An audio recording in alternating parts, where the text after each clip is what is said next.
আজকে আমি তোমাদের ক্লাস 9 এর ভৌত বিজ্ঞান পড়াবো। ক্লাস 9 এর পদার্থের গঠন আর ধর্ম তোমাদেরকে পড়াচ্ছি।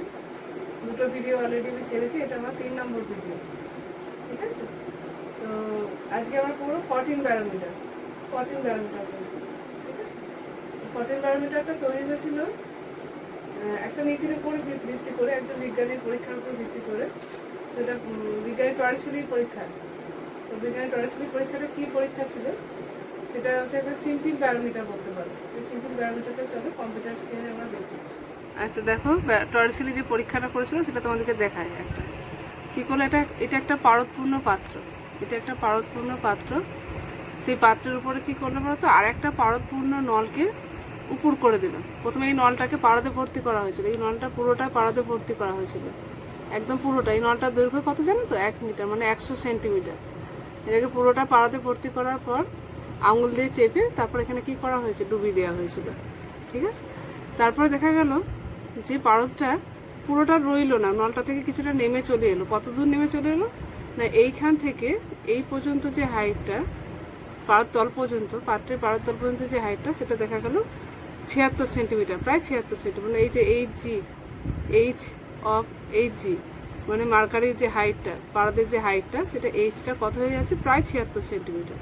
তো এটা কেন এতটা কেন দাঁড়িয়ে রইলো, পড়ে গেল না কেন পাত্রে? এতটা হাইটটা পারদটা দাঁড়িয়ে রইলো কেন, কেন পড়ে গেল না? তার কারণ হচ্ছে বায়ুমণ্ডল, দেখতে পেয়েছো এদিকে অ্যারোর চিহ্নটা, বায়ুমণ্ডল এখানে চাপ দিচ্ছে। সেই চাপটা অপরিবর্তিত মানে পাস্কালের সূত্র হয়, পাস্কালের সূত্র হচ্ছে অপরিবর্তিত মানে এদিকে সঞ্চালিত হচ্ছে। পারদের চাপটা, বায়ুমণ্ডলের চাপটা পারদে আসছে, পারদের কি হচ্ছে, সেই চাপটাকে অপরিবর্তিত মানে এই নলের মধ্যে সঞ্চালিত করছে। সেই বায়ুমণ্ডলীয় চাপটাই কি করলো, এই পারস্তম্ভটাকে 76 সেন্টিমিটার ধরে রাখলো। সেখান থেকে বিজ্ঞানী টরিসেলি কি সিদ্ধান্ত করলো বলো তো, যে বায়ুমণ্ডলের চাপটা প্রায় 76 সেন্টিমিটার পারস্তম্ভের চাপের সঙ্গে সমান হয়ে যাচ্ছে। এই যে 76 সেন্টিমিটার পারদটা দাঁড়িয়ে রইলো এই পর্যন্ত, পারদটা যে দাঁড়িয়ে রইলো, তো এটা কেন দাঁড়িয়ে রইলো না, এই যে বায়ুমণ্ডল এখানে চাপ দিল, সেই চাপটাই অপরিবর্তিত মানে সেখানে সঞ্চালিত হলো, আর সেই চাপটাই এই পারদটাকে কী করলো, উপরে তুলে রাখতে সাহায্য করলো। এটার হাইটটা কত, প্রায় 76 সেন্টিমিটার হয়ে যায়। আর উপরটা ফাঁকা, সামান্য পারদ বাষ্প থাকে। তো সেই পারদ বাষ্প এতই কম থাকে যে এখানে পারদের লেভেলকে চাপ দিতে পারে না কোনো, মানে ফাঁকা, এটাকে টরিসেলি শূন্যস্থান বলে। তো এই নীতিটাকে কাজে লাগিয়ে বায়ুমণ্ডলের চাপ যে পারস্তম্ভটাকে দাঁড় করিয়ে রাখতে পারে, সেই নীতিটাকে কাজে লাগিয়ে আমাদের 14 ব্যারোমিটার তৈরি হলো। তো 14 ব্যারোমিটার আমরা এখন পড়বো। আচ্ছা, একটা এই নলটা ছিল সমপ্রস্থচ্ছেদের নল, 1 মিটার দৈর্ঘ্য, মানে 100 সেন্টিমিটার দৈর্ঘ্য। সেরকমই একটা নলকে নেব, সেরকমই একটা পাত্র, এরকম যে পাত্র রিজার্ভার আছে সেই পাত্রকে নেব, দিয়ে আমরা 14 ব্যারোমিটার তৈরি করবো। এসো চলো 14 ব্যারোমিটারটা দেখি। আচ্ছা, আমরা 14 ব্যারোমিটার পড়বো এখন, তাই তো। 14 ব্যারোমিটারের কাজ কি বলো তো, বায়ুমণ্ডলীয় চাপ মাপা।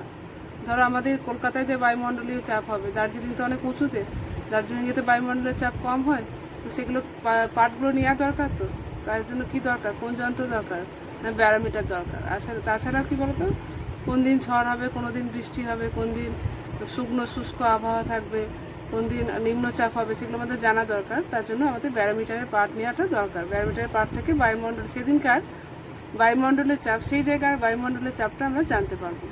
আচ্ছা, 14 ব্যারোমিটারের আসল ছবি তোমরা অনেক দেখেছো, তোমাদের বইয়েতেও আছে। এটা ডায়াগ্রামটা তোমাদেরকে দেখা কীভাবে কাজটা করে, ঠিক আছে। আচ্ছা, আমি কি বললাম একটু এখানে আগে, আমি তোমাদের টরিসেলির পরীক্ষাটা দেখিয়েছি, যে টরিসেলির পরীক্ষা একদম অনুরূপ পরীক্ষা। এই যে দেখতে পাচ্ছ, একটা কন্টেনার, এই কন্টেনারটার মধ্যে মানে একটা পাত্র, চোঙাকৃতি পাত্র, আর বলা হয়, আর পাত্র, আর পাত্রের মধ্যে কি থাকে বলো তো, পারদ ভরা থাকে, পারদপূর্ণ পাত্র এটা একটা। আর এর নিচে কি থাকে, একটা লেদার ব্যাগ থাকে। লেদার ব্যাগের নিচে কি আছে, একটা স্ক্রু আছে। এই স্ক্রুটা দিয়ে লেদার ব্যাগটার সাহায্যে পারদতলটাকে উপরে ওঠানো নামানো যায়, ঠিক আছে।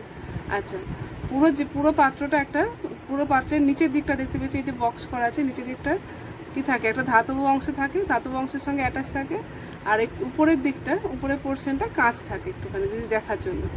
আচ্ছা, পাত্রের ঢাকনা, এটা ঢাকনার সঙ্গে একটা আইভরি পিন, আইভরি মানে হাতির দাঁতের পিন, আর খুব সূক্ষ্ম একটা পিন লাগানো থাকে।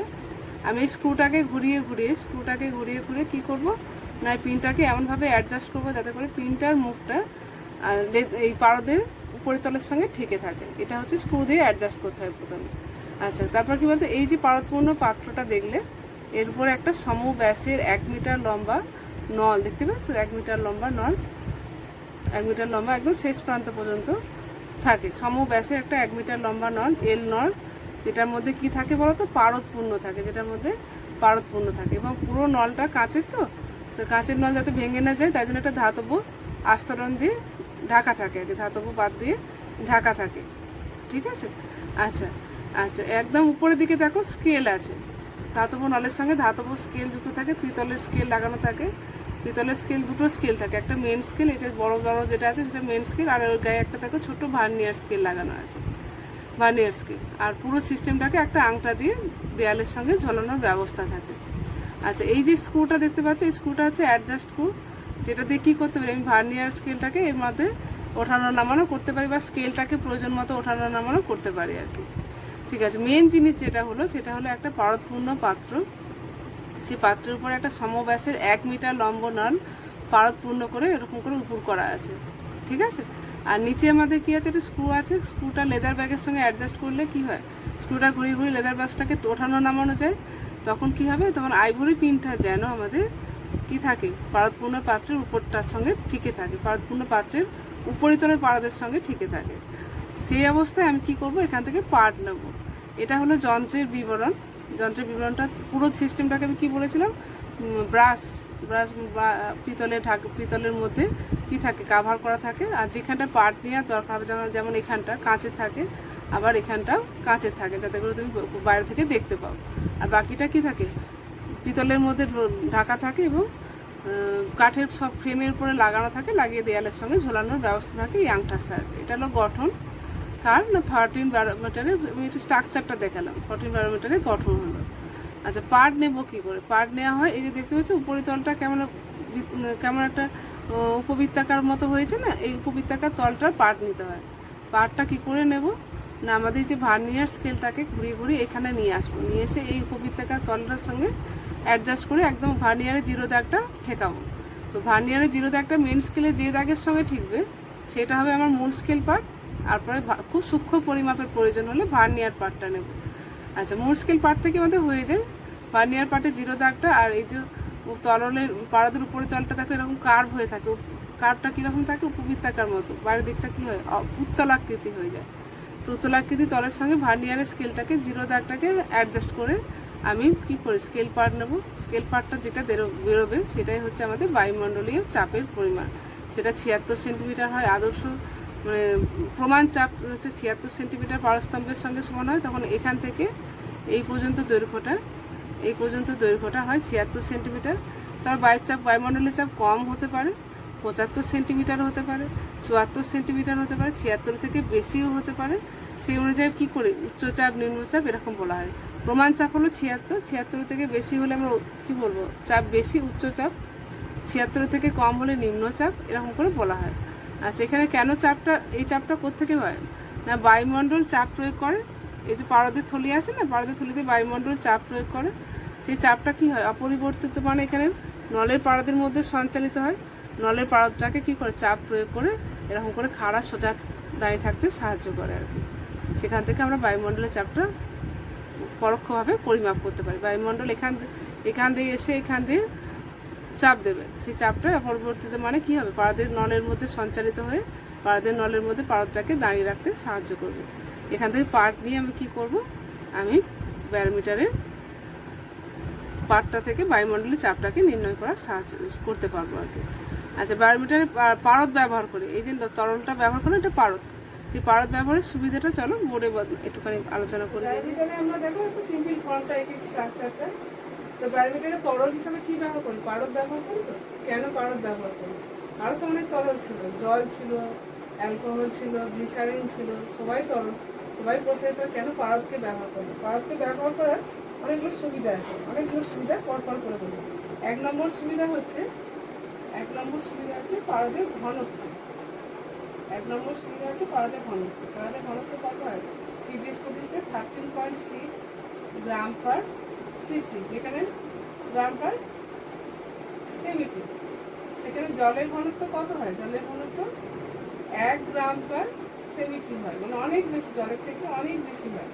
তাই তো পারদের ঘনত্ব, তাই পারদটা মানে বায়ুমণ্ডলীয় চাপ পেয়ে যখন সোজা হয়ে দাঁড়িয়ে থাকবে তখন কী হবে, একটা পরিমাপযোগ্য হাইটের মধ্যে দাঁড়িয়ে থাকে।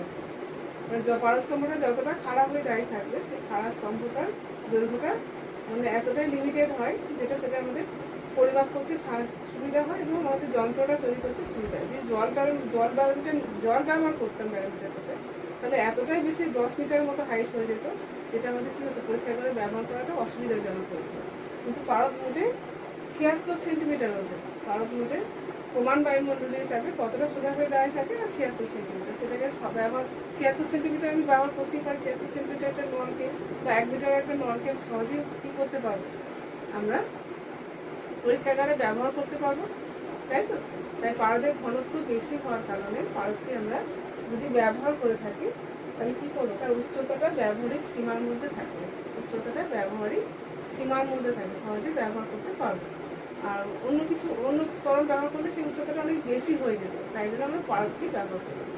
আচ্ছা, পারদের 2 নম্বর ধর্ম সুবিধা কী বলতো, পারদ হচ্ছে চকচকে।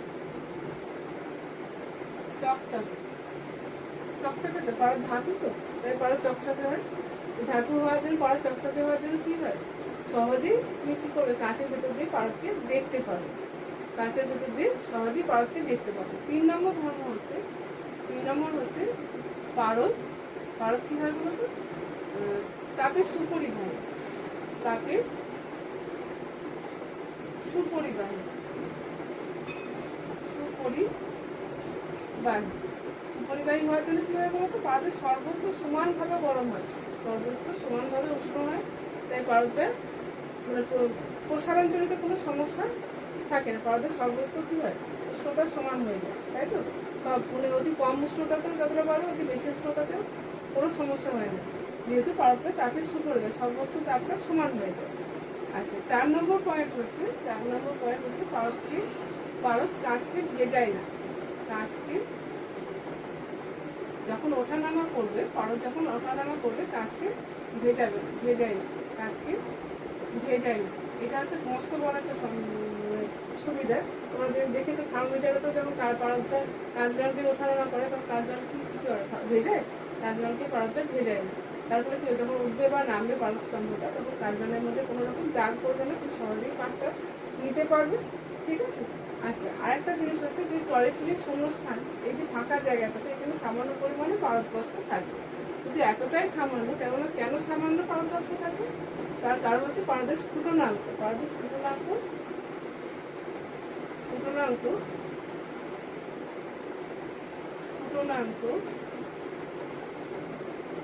খুব বেশি 357 ডিগ্রি সেন্টিগ্রেড, খুব বেশি, অনেক বেশি, তাই সহজে পারদ বাষ্পীভূত হয় না, হলেও খুব সামান্য পারদ বাষ্প তৈরি হয় যেটা এখানে থাকে। তো এতটাই সামান্য যে সেই পারদ বাষ্প এখানে কোনো চাপ দেয় না, ব্যারোমিটার উপরের স্তরে কোনো চাপ প্রয়োগ করতে সেভাবে পারে না। আচ্ছা, 6 নম্বর পয়েন্ট হচ্ছে পারদের হিমাঙ্ক। পারদের হিমাঙ্ক খুব কম হয়। পারদের হিমাঙ্ক কত হয়, -39 ডিগ্রি সেন্টিগ্রেড। তার মানে কি বলতো, সহজে ওটা জমে যাবে না, জমে কঠিনে পরিণত হবে না। তাই আমরা শীতকালে বা শীতের দেশে কি করবো, পারদ ব্যারোমিটার সহজেই ব্যবহার করতে পারবো। তো এই 6টা কারণে আমাদের কি হয়, ব্যারোমিটারে তরল হিসাবে পারদকে ব্যবহার করা, অন্য কোনো তরলকে না ব্যবহার করে পারদকে ব্যবহার করা হয়। কি 1 নম্বর পয়েন্ট হচ্ছে পারদের ঘনত্ব বেশি হওয়ার জন্য হাইটটা বেশি হয় না, উচ্চতাটা বেশি হয় না, ব্যবহারিক সীমার মধ্যে থাকে। চকচকে হওয়ার জন্য সহজেই আমরা পারদকে দেখতে পাই। 3 নম্বর হচ্ছে পারদ তাপের সুপরিবাহী হওয়ার জন্য পারদের সর্বত্র তাপটা সমান হয়ে যায়, ব্যারোমিটার ব্যবহারে কোনো অসুবিধা হতে হয় না। 4 নম্বর হচ্ছে কাঁচকে ভেজায় না, না ভেজানোর জন্য কি পাট দেওয়ার সময় কাঁচের গায়ে কোনো দাগ না লাগার জন্য সহজেই পাট দিতে পারে। 5 নম্বর হচ্ছে স্ফুটনাঙ্ক খুব বেশি হয়। স্ফুটনাঙ্ক বেশি হলে কী হবে, আমাদের সহজে বাষ্পীভূত হবে না, পারদ বাষ্পীভূত যে সমস্যাটা সেই সমস্যাটা থাকবে না। আর 6 নম্বর হচ্ছে হিমাঙ্ক খুব বেশি হওয়ার জন্য শীতের দেশেও ব্যবহার করতে পারবো, আর শীতকালেও আমি সহজেই পারদ থার্মোমিটারকে ব্যবহার করতে পারবো, কোনো রকম পারদটা জমে যাবে না বা পাট নিয়ে কোনো অসুবিধা হবে না। আচ্ছা, ব্যারোমিটারটা তো গঠন করলাম, ব্যারোমিটার কী করে কাজ করলো দেখলাম। আচ্ছা, ব্যারোমিটার কী কাজ করলো সেটা ভালো করে বুঝতে পারবেন তো। ব্যারোমিটার এই যে এরকম সিম্পল ফর্মটা আমি এঁকে রেখেছি, এখানে বায়ুমণ্ডল চাপ দেবে, সেই চাপটা কী করবে, পারদস্তম্ভটাকে ধরে রাখবে, এই পারস্তম্ভের উচ্চতাটা দেখে আমরা কি করব না বায়ুমণ্ডলের চাপটা পরিমাপ করব। ধরো এখানে পারস্তম্ভটার উচ্চতাটা হচ্ছে এইচ, এখানে পারস্তম্ভের উচ্চতাটা এইচ, তাহলে কত বায়ুমণ্ডলের চাপ কত হবে, বায়ুমণ্ডলের চাপ কি সমান কত হবে। আমরা একটু আগের ভিডিওতে দেখেছি তরস্তম্ভের চাপের ফর্মুলাটা কি হয়, তরস্তম্ভের চাপের ফর্মুলা হয় এইচ ইন্টু রো ইন্টু জি। তাহলে এই এইচ উচ্চতার তরস্তম্ভটা কতটা চাপ প্রয়োগ করবে, এইচ ইন্টু রো ইন্টু জি। তাহলে তোমাকে যদি বলে দেয় কোনো একটা দিন বায়ুমণ্ডলের চাপ হচ্ছে 76 সেন্টিমিটার, বায়ুমণ্ডলের চাপ হচ্ছে 76 সেন্টিমিটার, তার মানে কি বুঝবে বলতো, এই পারস্তম্ভটা কতটা দাঁড়িয়ে থাকবে, এই পারস্তম্ভটা দাঁড়িয়ে থাকবে 76 সেন্টিমিটার। তাহলে এইচটা কত 76, পারদের ঘনত্ব কত সিজিএস পদ্ধতিতে 13.6 বা 13.59ও বলা হয় ইন্টু জি, জি মানে 980। এটাকে গুণ করলে কত হয় বলো তো, 1.103 ইন্টু 10⁻6 ডাইন পার সেমি স্কোয়ার, 1.103 ইন্টু 10⁻6 ডাইন পার সেমি স্কোয়ার হয়। ঠিক আছে, তাহলে কি করবো, যদি বায়ুস্তম্ভের পারস্তম্ভের উচ্চতাটা আমি জানতে পারি, তাহলে পারস্তম্ভের উচ্চতা থেকে চাপের পরিমাণটা এইচ রো জি ফর্মুলা ধরে বার করে নিতে পারবো। ঠিক আছে, আচ্ছা এবার বলছি বায়োমিটার পার্টটা নেওয়ার পর আমি কি কি সিদ্ধান্ত করতে পারি, বায়োমিটারের পার্টটা নেওয়ার পর আমি কি কি সিদ্ধান্ত করতে পারি। ঠিক আছে, দেখো কি কি করতে পারি, অনেকগুলো সিদ্ধান্ত করা যেতে পারে, তার মধ্যে মেইন হচ্ছে আমাদের 3খানা সিদ্ধান্ত। ধরো বায়োমিটারের পার্ট যদি কোনো একটা দিন, বায়োমিটারের পার্ট কোনো একটা দিন যদি ধীরে ধীরে কমতে থাকে, তাহলে কি সিদ্ধান্ত করবো, বায়োমিটারের পার্ট যদি ধীরে ধীরে কমতে থাকে তাহলে কি সিদ্ধান্ত করবো। মানে ধরো যে পার্টটা ছিল তার থেকে কোনো একটা দিন কম পার্ট দিচ্ছে, ধীরে ধীরে কমে যাচ্ছে, তার মানে কি বলো, তার নিশ্চয়ই সেই দিকে বায়ুমণ্ডলের চাপটা কমে যাচ্ছে, বায়ুমণ্ডলের চাপটা সেদিকে নিশ্চয়ই কম হচ্ছে আস্তে আস্তে করে। তো সেটা থেকে কি করে বুঝবো, কোনো একটা দিন বায়ুমণ্ডলে আমাদের কি থাকে, বায়ুমণ্ডলে আমাদের জলীয় বাষ্প থাকে, তো কোনো একটা দিন ধরো অনেক পরিমাণ জলীয় বাষ্প বায়ুমণ্ডলে বাড়তে থাকছে, জলীয় বাষ্প যদি অনেক পরিমাণ বাড়তে থাকে তাহলে বায়ুর ঘনত্ব কি হয়ে যায়, বায়ুর ঘনত্ব কমতে থাকে, বায়ুর ঘনত্ব কমে গেলে কি হবে বলতো, বায়ুর চাপও কমে যাবে। তাহলে বায়োমিটার কি দেখাবে যে বায়ুর চাপটা কমে গেছে, বায়ুর চাপটা কমে গেছে। পারস্তম্ভ পারস্তম্ভ পারস্তম্ভ ধীরে নামছে, ধীরে নামছে, ধীরে ধীরে নামছে, খুব বেশি না অল্প স্বল্প নামে, ধীরে ধীরে নামছে। সেখান থেকে কি সিদ্ধান্ত করবো না বায়ুতে কি বেড়ে গেছে, বায়ুতে বায়ুর চাপ কমে গেছে, পারস্তম্ভ নামছে মানে চাপ কমে গেছে, চাপ কমে গেছে মানে কি বায়ুতে জলীয় বাষ্প, ফর্মুলাগুলো মনে রাখবে, বায়ুতে জলীয় বাষ্প,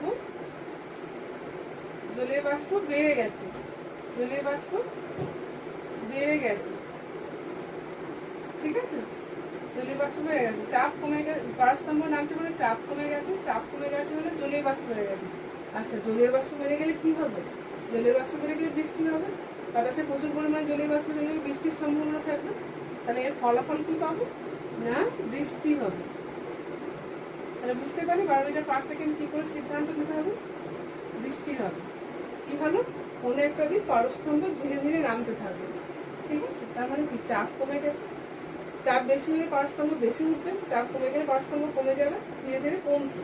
তার মানে কি বলতো, ধীরে ধীরে বাতাসে জলীয় বাষ্পের পরিমাণ বাড়ছে। আমাদের এখন বর্ষাকাল দেখবে এই সময় জলীয় বাষ্প বাড়ে, যদি বায়োমিটারের পার্ট দিতাম দেখতাম পার্টটা একটু কম আছে। ঠিক আছে, বা চাপ কমছে মানে জলীয় বাষ্প বেড়ে গেছে, জলীয় বাষ্প বেড়ে গেলে বায়ুর ঘনত্ব কমে যায়, তাই জন্য চাপ কমে গেছে। তো জলীয় বাষ্প বেড়ে যাওয়ার ফলে কি হয় সেটা আমরা সবাই জানি, জলীয় বাষ্প বেড়ে গেলে বৃষ্টি হওয়ার সম্ভাবনা থাকে, বৃষ্টি হতে পারে। এটা 1 নম্বর পার্ট সিদ্ধান্ত করতে পারা যায় বায়োমিটার পার্ট থেকে। আচ্ছা 2 নম্বর সিদ্ধান্ত কি করে করতে, হঠাৎ করে, আচ্ছা আমাকে ভালো আলাদা দেখুন, ধীরে ধীরে বাড়ছে, ধীরে ধীরে বাড়ছে বা স্থির আছে এরকম হতে পারে, ধীরে ধীরে বাড়ছে, ধীরে ধীরে বাড়ছে। ধীরে ধীরে বাড়া মানে কি, বায়ুর চাপ বাড়ছে আস্তে আস্তে, তো বায়ুমণ্ডলে চাপ বাড়ছে মানে কি জলীয় বাষ্পের পরিমাণ কম হয়ে যাচ্ছে বা কম আছে বোঝাচ্ছে। বায়ুমণ্ডলের মধ্যে জলীয় বাষ্পের পরিমাণ কম হলে সেখানে বৃষ্টি হবে, হবে না। তাহলে এখানে ধীরে ধীরে বাড়ছে মানে বায়ুর চাপ স্বাভাবিক আছে। বায়ুর চাপ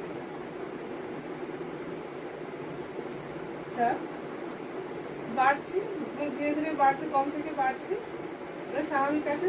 তার মানে কি জলীয় বাষ্প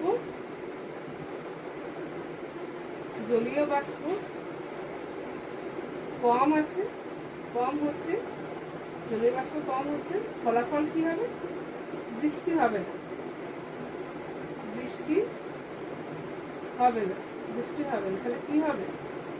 আবহাওয়া শুষ্ক থাকবে, আবহাওয়া শুষ্ক থাকবে, তাই তো?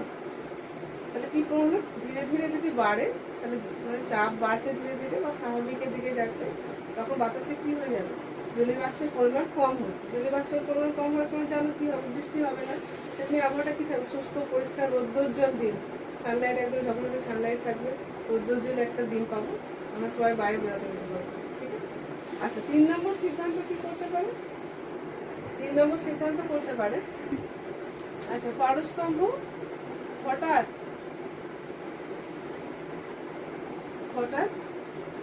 নেমে গেল, দ্রুত নেমে গেল, পারস্তম্ভ হঠাৎ নেমে গেল, তাহলে তার মানে কি? পারদের চাপ কমে গেল, তাহলে বায়ুর চাপ কি হয়ে গেল?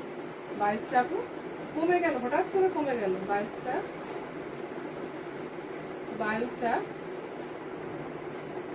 হঠাৎ কমে গেল, তাই তো? কমে গেলে কি হবে? বায়ুর চাপ হঠাৎ কমে গেলে কি হয়? এখন আমরা প্রায় শুনতে পাই নিম্নচাপ হয়।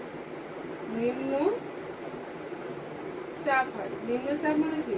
যে জায়গাটা তুমি ব্যারোমিটার পার নিচ্ছ সেখানে নিম্নচাপ শুরু হয়েছে, তো চারপাশে কি আছে? নিম্নচাপের চারপাশে উচ্চচাপ অঞ্চল আছে। সেই উচ্চচাপ অঞ্চল থেকে জোরে দ্রুত বেগে বায়ু প্রবাহিত হয়ে তোমার কি হবে? তোমার নিম্নচাপ অঞ্চলের দিকে ছুটে আসবে, যেখানে তুমি আছো। তারপরে কি হবে? সেখানে ঝড় বৃষ্টি হওয়ার সম্ভাবনা থাকবে। নিম্নচাপের সময়ের মধ্যে কি হয়? মেঘলা হয়, দেখবে ঝড় বৃষ্টি হয়, চারপাশ থেকে যেন হঠাৎ করে একটা হাওয়া বয়ে আসে। কারণ কি? নিম্নচাপ মানে কি হবে? ঝড় প্লাস বৃষ্টি হওয়ারও সম্ভাবনা থাকবে। ঝড় বৃষ্টি হওয়ার সম্ভাবনা রয়েছে। তাহলে 3টে সিদ্ধান্ত আমি করতে পারবো। তবে একটা কথা বলে রাখা দরকার, তো ব্যারোমিটারের কয়েকটা সব মানে এখন তো উন্নত যুগ হয়েছে বিজ্ঞানে, বা আমাদের যে আবহাওয়াবিদরা আবহাওয়ার পূর্বাভাস, এই যে তোমাদের আমফান হলো, ঘূর্ণিঝড় হলো, পূর্বাভাস তো অনেকদিন আগে থেকে দিয়েছিল। তো সেটা শুধু ব্যারোমিটার থেকে দেয় না, এখন অনেক উন্নত প্রযুক্তি হয়েছে। সেই প্রযুক্তির সাহায্যে কি করতে পারি? উন্নত প্রযুক্তির সাহায্যে আমরা আবহাওয়ার পূর্বাভাস দিতে পারছি। তাহলে আমরা তো স্টুডেন্ট, আমরা এখন কি করবো? ব্যারোমিটার সদ্য শিখেছি, তাহলে এই ব্যারোমিটার সাহায্য যদি তোমাকে পার্ট নিয়ে তোমাকে স্কুলে যদি বলতে হবে যে আজকে ঝড় হবে না বৃষ্টি হবে বল, তাহলে তুমি বলতে পারবে। ব্যারোমিটার পার্টটা কিছুক্ষণ পর্যবেক্ষণ করলে তুমি বলতে পারবে যে আজকে ঝড় হবে না, বৃষ্টি হবে না, শুষ্ক আবহাওয়া থাকবে। এটাই জানা দরকার আমাদের। ঠিক আছে? ব্যারোমিটারটা খুব ভালো করে পড়ে আমরা বুঝবো প্যারামিটার পাওয়ার ব্যবহারের সুবিধাটা কী করে করবো, প্যারামিটার স্ট্রাকচারটা করবো, গঠনটা করবো, কার্য কী করে করবো, কী করে সেট আপ করবো সেটা শিখবো। আর ব্যারোমিটারের সাহায্যে কীভাবে আমরা আবহাওয়ার পূর্বাভাস দিতে পারি, এই পার্টটা কিন্তু খুব মনোযোগ দিতে হবে। আচ্ছা, তোমাদেরকে আমি একটা ওয়ার্কশিট দিয়ে দেবো, তোমরা ডিসক্রিপশন বক্সে পেয়ে যাবে। ডিসক্রিপশন বক্সে একটা লিঙ্ক দেবো, সেই লিঙ্কটা ক্লিক করলে ওয়ার্কশিটটা পেয়ে যাবে। ওয়ার্কশিটটা প্র্যাকটিস করে যদি তোমাদের অ্যান্সারের দরকার থাকে তাহলে আমাকে কী করবে? কমেন্ট বক্সে যে অ্যান্সার প্লিজ বলবে, আমি তোমাদেরকে অ্যান্সারটা দিয়ে দেবো। আজকের ভিডিওটা এই পর্যন্ত। আবার আমি পদার্থের গঠন ও ধর্ম নিয়েই আলোচনা করবো পরের ভিডিওতে, আবার দেখা হবে। Thank you.